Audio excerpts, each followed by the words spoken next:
ni Israel, isinugo ako sa inyo, ni ako ay magiging gayon. Pagkatapos ay minsan pang sinabi ng Diyos kay Moises, ito ang sasabihin mo sa mga anak ni Israel.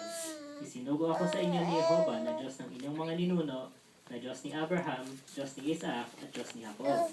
Ito ang aking pangalan hanggang sa panahong walang kapda, at ito ang pinakaalaala sa akin sa salit-salin lahi. Tanong, bakit nagtanong si Moises tungkol sa pangalan ng Diyos? Bakit natural lang na mabahala si Moises? Okay, Spencer?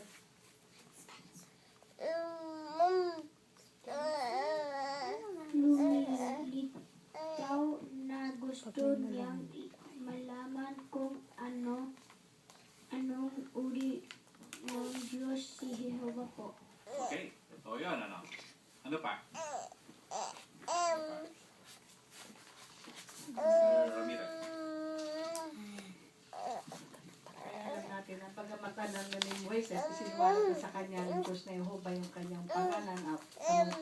Nais pa rin ni Moises na alamin kung anong uri ng Diyos ni Jehovah at ano yung kahulugan ng kanyang pangalan upang magawa niya na mailigtas ang mga Israelita. Dahil ang gusto ni Moises ay makumbinsi ang mga Israelita kung ano yung magagawa ng Diyos na Jehovah.